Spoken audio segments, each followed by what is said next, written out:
Hey YouTube, Common Collector here, and today I'm bringing you guys an update to my Gunkan Suship deck profile. This is a really fun deck that came out last year in Dawn of Majesty around this time, and we just got new support for it back in Power of the Elements, so I am a little bit behind on this profile, but I figured I would give you guys the update regardless. So I do love this deck. It is a very budget friendly deck.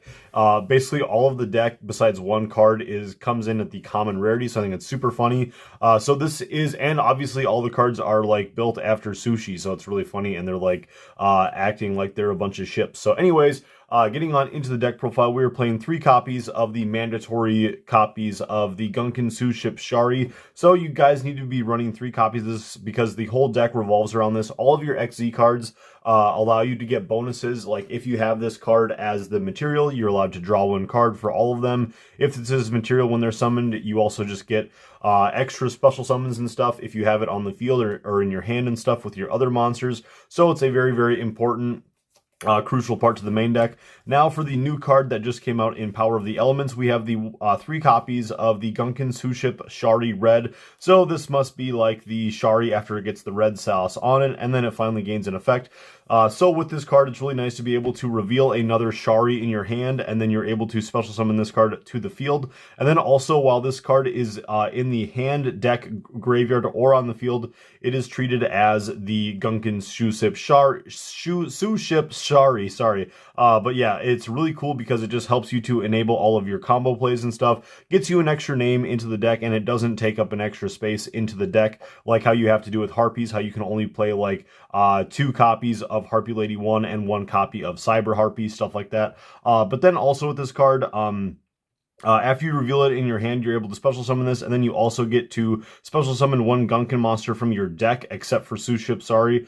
Shari, oh my gosh, it is so hard to say this this deck. But anyways, then also you get to negate the effect of the card, but you get to special summon it onto the field, and then you get to special summon something from the extra deck. So it's just really nice to be able to get that free special summon onto the field and basically go right into an XZ monster, and then all of the other XZ monsters gain effects depending on what of the other Suships that it has underneath it, so it's really cool. So getting on into the next one, we have our 3 copies of the Ikara. So with this card, it's really nice to be able to get it onto the field. You special summon it if you have the Shari on the field already, and then also you're able to reveal the top 3 cards of your deck and then add or special summon a Shari that you reveal. So that does include your copies of the Shari Red as well, which is really cool.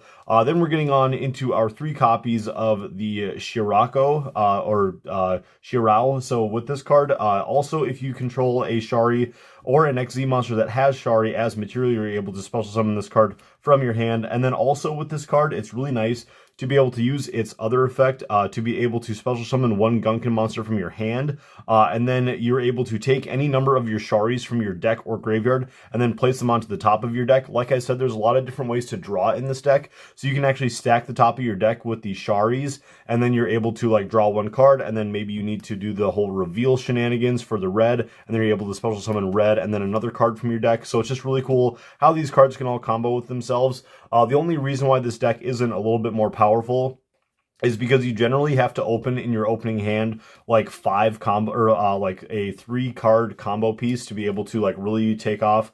And then like certain meta decks nowadays, they only need like 1 or 2 pieces to pop off. This deck, I would say, needs like a minimum of like a really good 3 or a solid 2.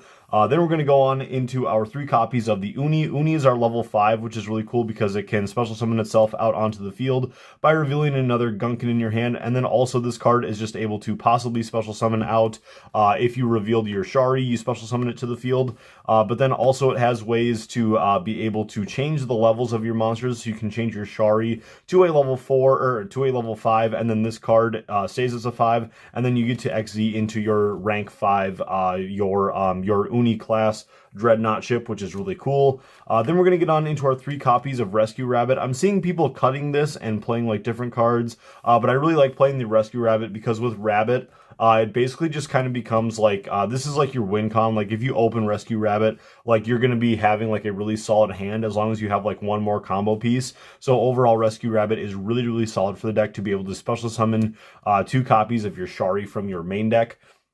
Then we're going to be going on into our 3 copies of Ash Blossom, just like the hand trap of choice for the deck.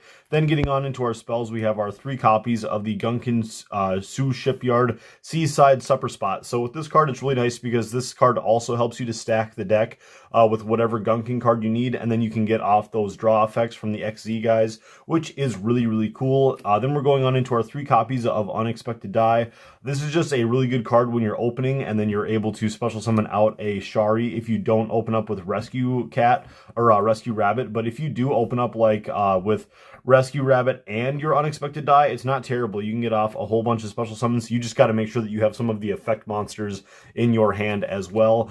Then going on into 3 copies of Dark Ruler No More. This is just like my board breaker of choice for the deck.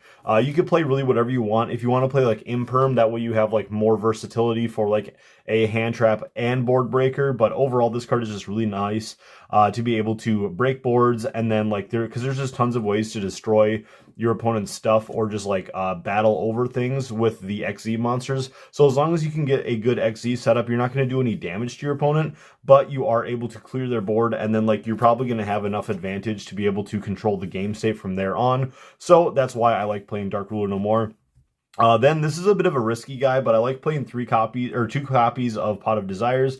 The reason being that this deck does just need a little bit of extra draw power. Like I said, you need to open up with like 3 really good combo pieces to be able to really pop off on your turn. So for that reason, I really like playing the Pot of Desires to be able to possibly draw 2 cards off the top of my deck.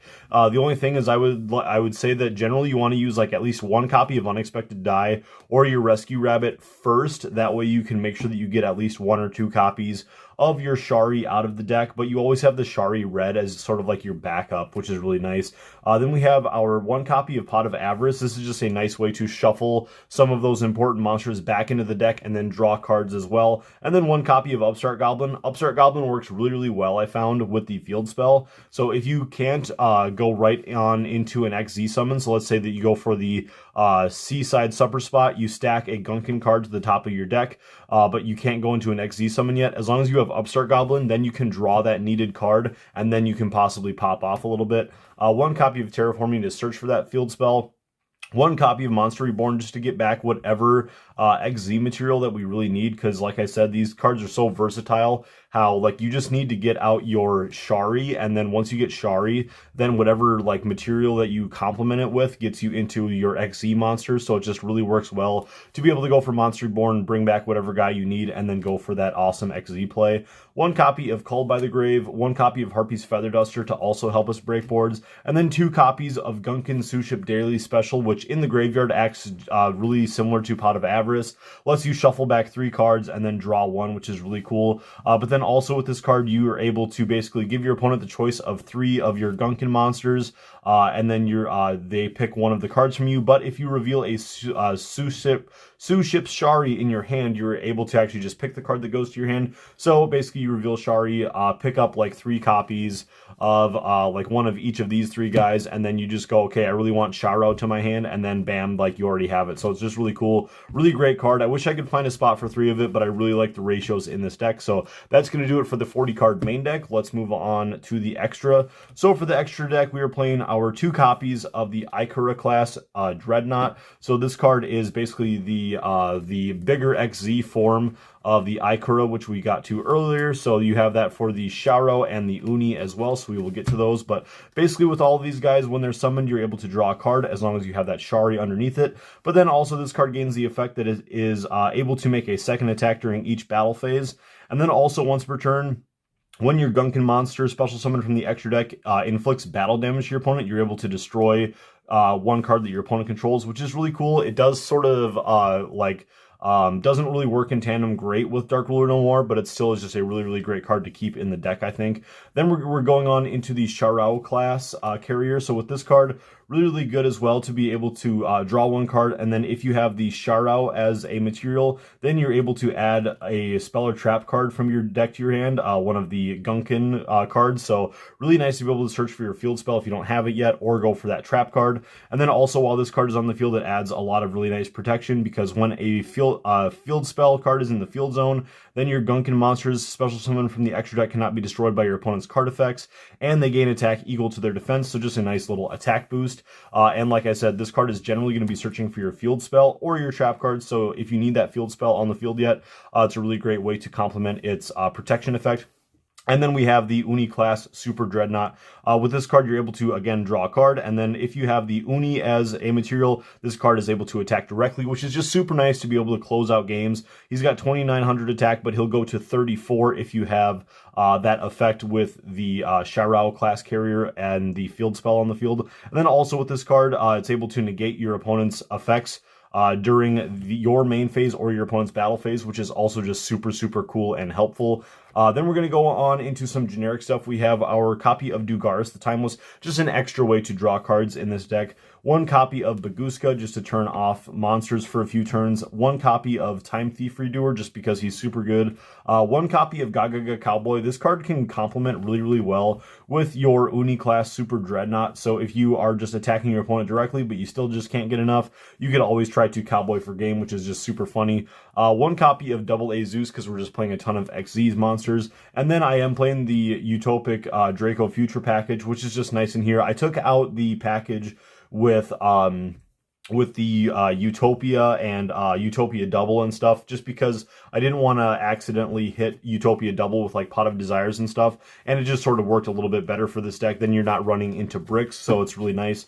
Then for some links, we're playing one copy of Nightmare Phoenix, and for our last card, one copy of Borrelsword Dragon, also just to help close out some games, and especially if we get hit by something that's going to lock us out of our XZ monsters. But anyways, guys, that's going to do it for this deck profile. I hope you guys really enjoyed this one. This was fun picking this deck back up again. Really love every time that this deck gets new support. We had Dawn of Majesty, then we got the new support in Burst of Destiny and stuff, and now we got the new card from Power of the Elements. So thank you guys so much for joining. Make sure you guys subscribe to the channel if you guys haven't already, and we'll see you guys for the next profile. Peace.